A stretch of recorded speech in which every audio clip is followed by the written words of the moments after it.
Assalamualaikum warahmatullahi wabarakatuh. Salam sejahtera untuk kita semua.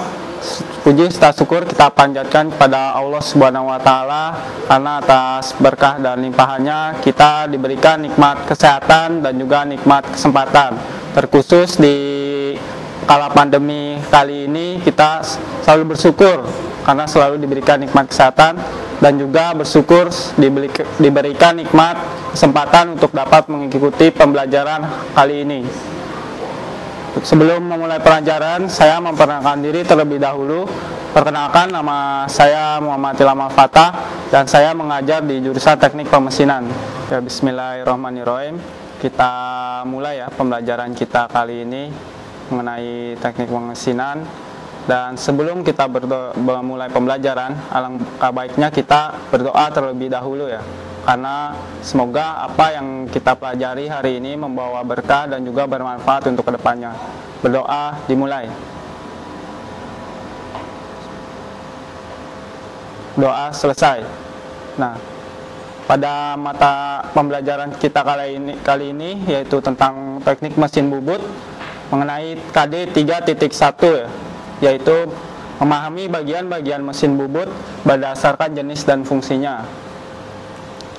Tujuan pembelajaran kita kali ini yaitu yang pertama, kita bisa memahami pengertian dan prinsip mesin bubut, dan yang kedua, memahami bagian-bagian dan fungsi komponen dari mesin bubut itu sendiri. Nah, yang pertama yaitu mengenai pengertian mesin bubut. Selama proses pemakanan benda kerja yang syaratnya dilakukan dengan cara memutar benda kerja kemudian dikenakan pada pahat yang digerakkan secara translasi sejajar dengan sumbu putar dari benda kerja. Nah, mesin bubut itu sendiri adalah suatu mesin perkakas yang digunakan untuk memotong benda yang diputar yang berfungsi sebagai pengubah bentuk dan ukuran benda dengan jalan menyayat benda tersebut dengan pahat penyayat. Dan istilah gampangnya itu benda kerja ini berputar kemudian ada alat pemotong yang akan menyayatnya benda kerja. Nah, prinsip kerja mesin bubut yaitu pertama, proses spindle akan memutar benda kerja melalui piringan pembawa sehingga memutar roda gigi dan poros spindle. Nah, melalui roda gigi penghubung ini, putaran akan disampaikan ke roda gigi poros ulir. Nah, oleh klem berlurir, putaran poros ulir tersebut diubah menjadi gerak translasi pada eretan yang membawa pahat. Akibatnya pada benda kerja akan terjadi sayatan yang berbentuk ulir. Nah, kemudian jenis-jenis mesin bubut. Mesin bubut ini dibagi menjadi dua bagian. Yang pertama itu berdasarkan dimensinya dan yang kedua berdasarkan prinsip cara kerjanya. Berdasarkan dimensinya yaitu pertama ada mesin bubut ringan, yang kedua ini ada mesin bubut sedang, yang ketiga mesin bubut standar, dan yang keempat mesin bubut beralas panjang. Sedangkan berdasarkan prinsipnya yaitu yang pertama ada mesin bubut center late, yang kedua mesin bubut sabuk, yang ketiga mesin bubut vertical turning, yang keempat mesin bubut facing late, yang kelima mesin bubut turret, yang keenam mesin bubut saddle, yang ketujuh mesin bubut turret vertikal. Nah, sebelum kita memulai praktek, kita mesti mengetahui teori dan bagian-bagian dari setiap fungsi dari mesin bubut itu sendiri ya. Dan bisa dilihat di gambar kali ini ada 21 bagian-bagian mesin bubut ya.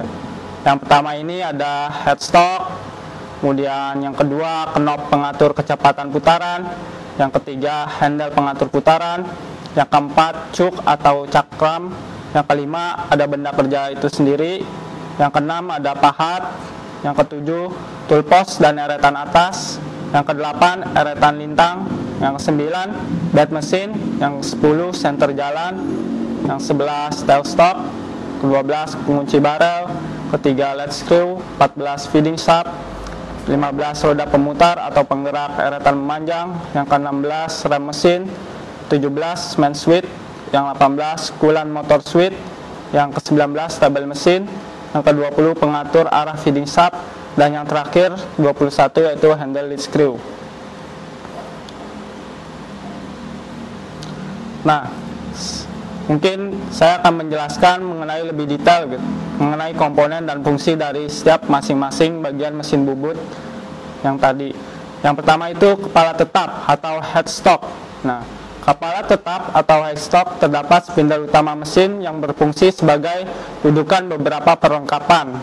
Di antaranya itu ada cakram atau cuk, terus collet, kemudian senter tetap atau plat pembawa rata, dan plat pembawa berekor diving plate. Nah, ini merupakan contoh gambar dari kepala tetap atau headstock. Nah, yang kedua ini ada kepala lepas atau tailstock. Nah, kepala lepas ini tailstock digunakan sebagai dudukan center, puli atau rotary center, center tetap, cekam bor, shock drill, dan mata bor bertangkai tirus yang pemasangannya dimasukkan pada lubang tirus slip pada kepala lepas dan digunakan sebagai alat penahan. Yang ketiga itu ada alas atau meja mesin atau bed mesin. Nah, alas atau meja mesin bubut digunakan sebagai tempat kedudukan kepala lepas, eretan, penyangga diam atau steady rest, dan merupakan tumbuhan gaya pemakanan pada waktu pembubutan. Nah, ini contoh dari gambar dari alas atau meja mesin bed itu sendiri. Nah, yang keempat ini ada eretan ya atau carriage. Nah, eretan ini terdiri dari 3 bagian atau elemen. Di antaranya yang pertama ini eretan memanjang atau eretan memasang, eretan alas atau longitudinal carriage. Yang kedua eretan melintang atau cross carriage atau cross sled. Yang ketiga eretan atas atau eretan kombinasi top carriage atau compound sled. Nah, ini merupakan contoh gambar dari eretan ya. Eretan itu diputar menggunakan tangan untuk menggeser alat mahat, kemudian dan untuk pada saat proses pembubutan. Nah, yang kelima ada poros transportir atau poros pembawa. Poros transportir adalah sebuah poros berulir berbentuk persegi 4 atau trapesium dengan jenis ulir Whitworth dalam satuan inci atau metrik. Nah, berfungsi untuk membawa eretan pada waktu pembubutan secara otomatis. Poros transportir untuk mesin bubut standar pada umumnya kisar ulir transportir antaranya 8 sampai dengan 8 mm. Poros membawa adalah poros yang selalu berputar untuk membawa atau mendukung jalannya eretan dalam proses pemakanan secara otomatis. Nah, di sini ada gambar poros transportir ya. Di sini ada 3. Yang pertama itu untuk pembubutan rata secara terus-menerus berputar, kemudian ada untuk pembubutan ulir, dan yang terakhir untuk sebagai jalannya eretan itu sendiri.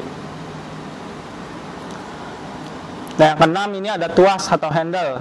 Tuas atau handle pada setiap mesin bubut dengan merek atau pabrikan yang berbeda pada umumnya memiliki posisi atau letak dan cara penggunaannya.